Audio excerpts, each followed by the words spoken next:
क्षितिज और नेहा की ज़िंदगी में जब से नन्हा अवी आया था, तब से वे कभी ठीक से नींद नहीं ले पाए। शिशु अवस्था से ही अवी को अपने आप को शांत नहीं कर पाने की तकलीफ थी। बचपन में नेहा उसे दूध पिलाते हुए अपनी गोद में ही सुलाती, पर जैसे ही वह उसे गोद से बिस्तर या झूले पर डालने जाती, छोटा अवी उठकर रोना शुरू कर देता। कई बार तो पूरी रात नेहा उसे अपनी गोद में लिए बैठे बैठे ही सो जाती।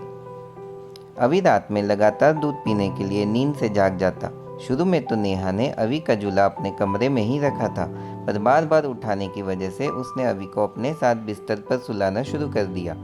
उन्हें लगा कि जब अवी बड़ा हो जाएगा तब वे उसे उसके कमरे में सुलाना स्टार्ट कर सकते हैं, पर उन्हें शायद नहीं पता था कि ये सब इतना आसान नहीं होने वाला था।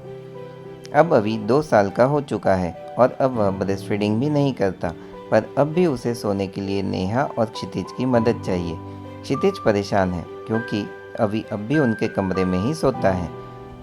क्षितिज और नेहा ने अवी के कमरे को सजाने में कोई कसर नहीं छोड़ी। उन्होंने उसके फेवरेट डिज्नी थीम से कमरे को सजा दिया, पर कोई ट्रिक काम नहीं कर रही थी।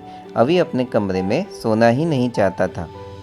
कई बार नेहा अवी के साथ उसके कमरे में सो जाती, पर या तो अवी नेहा के उठते से ही जाग जाता या फिर आधी रात को रोते हुए उनके कमरे में आ जाता। आधी रात को दोनों इतने थके हुए रहते कि वे अवी को अपने पास ही सुला लेते। इस तरह से रात की नींद खराब करते हुए उन्हें लगभग 1 साल हो चुका है। अब अवी 3 साल का हो चुका है और उसकी छोटी बहन रिनिशा का जन्म हुआ।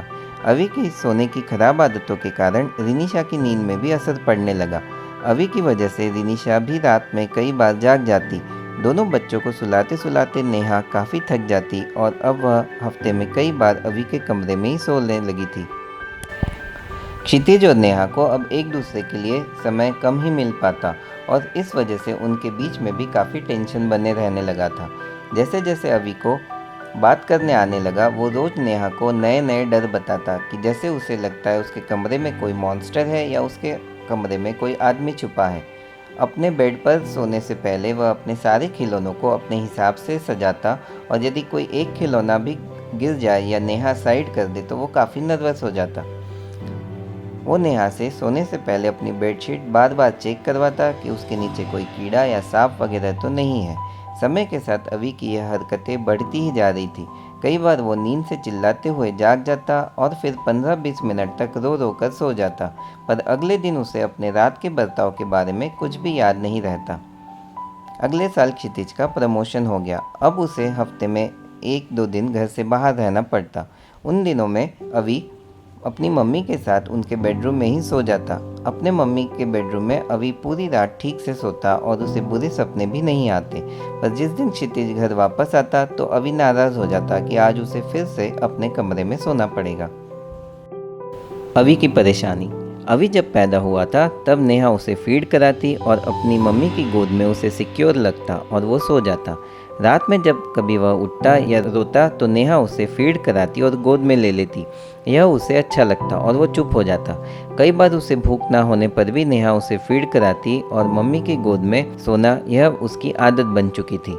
जब वह थोड़ा बड़ा हुआ, उसके मम्मी पापा ने उसके लिए एक अलग कमरा बना दिया। कमरा तो उसे पसंद आया, पर यह नहीं समझ में आया आखिर उसके मम्मी पापा उसे अलग क्यों सुलाना चाहते हैं। उसके हिसाब से उसका कमरा उसके मम्मी पापा के कमरे से काफ़ी दूर है और उसे नेहा का पीठ पर हाथ फिराना और बालों को सहलाना अच्छा लगता है।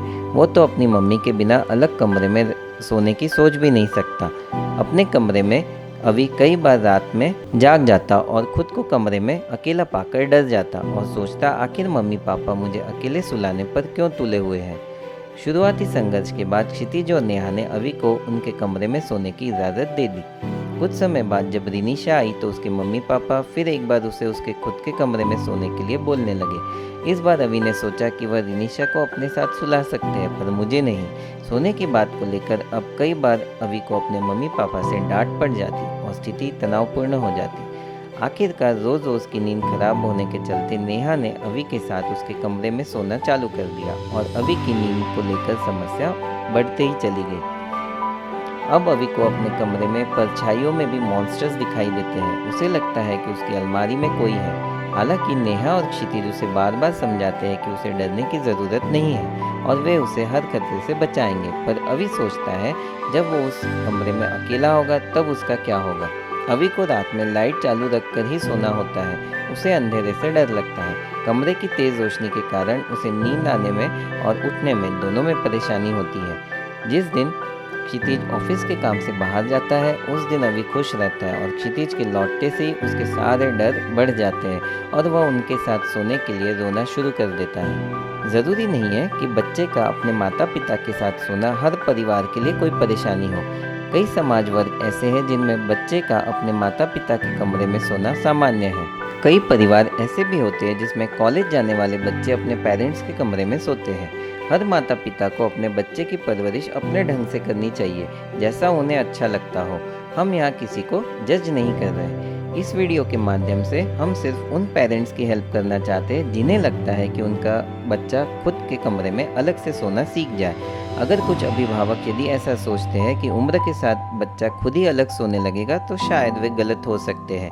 यदि डरपोक बच्चों को खुद से सोने की आदत ना सिखाई जाए तो कई बार वे इसे कभी नहीं सीख पाते और उन्हें हॉस्टल या पिकनिक में जाने में परेशानी हो सकती है।